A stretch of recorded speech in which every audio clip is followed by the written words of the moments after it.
One of my most anticipated was Unconscious Mind. I got a chance to play the prototype and absolutely loved the game. Johnny Pack did a great job designing that one. It's a little heavier, but one of my favorites that I've gotten to try out this year. The game that satisfies me the most to play this year was Endeavor Deep Sea, the German version actually. There were 2 seats, or 2 tables with seats available, so I got lucky and could play it actually. I think it's the most favorite game for a lot of people here, so it doesn't come as a surprise. So if you played the original Endeavor, it has a lot of similarities. So it's a really nice game. Yeah. I think it's going to be Civolution. I've played a little bit of it, but the new Stefan Feld game, it's like a great big civilization game, doing actions with dice. It's like quite different, quite a big game for him. Not the big games, but it isn't a big Civ game. Yeah. Yeah, it looks like it's going to be a really good one. Anticipated games. What is it, Taryn? I think for me, I'm looking forward to SETI. That was the big release from Czech Games. It was probably one of the 3 or 4 big releases from the heavy Euro side. We've got our Czech Games shirts here as well. They had these codename shirts, so yes. I look forward to that one. Yes. For me, I don't know. I was like, there's so many things I want to do because it's like over, you know, I'm excitable. So everything for me is much equally as interesting. That's really bad. But I can't wait to play Civolutions. I can't wait to play. Sorry, what's that? Think of the name. This is day 4, by the way. We went to bed at 2 a.m. and then we got up at 7. I can't even remember the game. Oh, well, some of the games I have Daitoshi. I can't wait for that. And I think that's the 2 things I can't wait. Oh, and Matcha. We played the White Castle a few days ago just to refresh game memory for the expansion of White Castle Matcha. So looking forward to that. I'm sure after this is finished, I'll be like, oh yeah, there's this game. Oh no, Taryn, I forgot to mention this. There's always more in Essen. Yes. First game probably is going to be Free Ride USA. I was a big fan of Free Ride from Freedom and Frieza. He does always very interesting ideas. I'm very curious just to see what has changed in this new edition of the game. Free Ride, I love fishing. Yes, fishing also sold out immediately. It's sold out immediately. It's a small game that's trick-taking with deck building.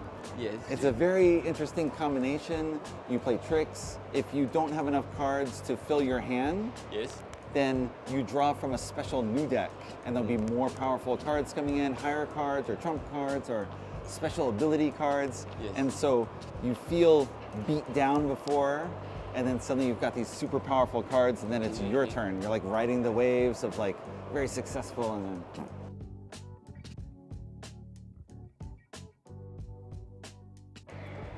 for me, it was Duck and Cover by Captain Games. So everyone was really talking about that. They marketed it really well. They had a guy in a bathtub. It's a game about ducks splashing water around. It's a very light game. It's kind of on the level of Llama from a few years ago, maybe a little bit more, but it's great fun, and I can see that one doing a really good trade. Yeah, it was really big. I don't know if you take photo of that, like somebody in the bathtub. I had to ask them, are you comfortable there? Do you have pillows? Apparently they have pillows and everything. There's no toilet though inside there, so they have to still get up and then get back in. For me, it's Doodle Dash. It's by Chili Fox Game, Aporta Games. I think it's the same, kind of like next to each other. It's out a few years ago, and they say that it's one of our best sellers. It's amazing party game, plays a lot of people, and basically you draw as quick as you can, and then the guesser, one person, and then the drawer, the first one that finished it, show the guesser. If the guesser can guess it, then wins the point. There's other mechanics as well, really clever mechanics. But because they've drawn it the most quickly, it will be the most terrible drawing. So yeah, it really creates fun drawing. I played the new Rainer Knizia game. It's called Rebirth. It looks really nice from the artwork. Yeah, you start with your own, well, let's say clan, and try to settle in Scotland, build your own castles and your own cathedrals. And it has a lot of similarities to Samurai. I don't know if you know that game. It's a classic. Yeah. So you can get the same feeling in the game, and I like to see that in another setting. Yeah? So one of the ones was Yubibo, designed from Jelly Jelly Games, a Japanese company.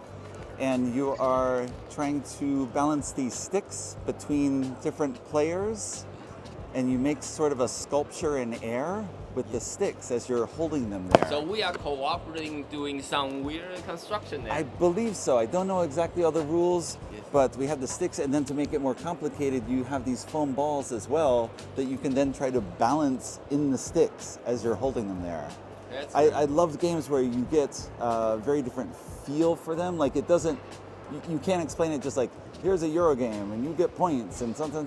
This is much more like you are making living art and now participate in it. It's really unique.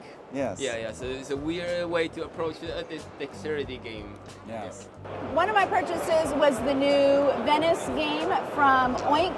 That's one that I can't easily get in the United States, and so I was very happy to pick that one up. I usually try and look for a few games that I can't easily get in the United States.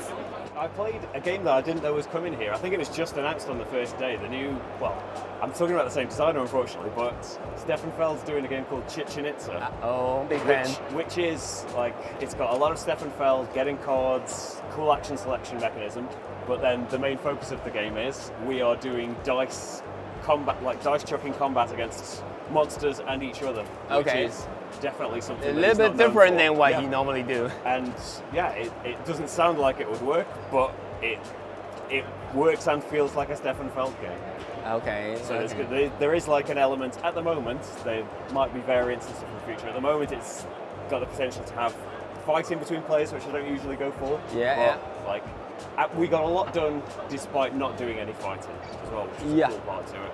So a surprise that there was a new game just announced at the start, and that Stefan Feld's doing dice combat. What? Which year is this? What's happened?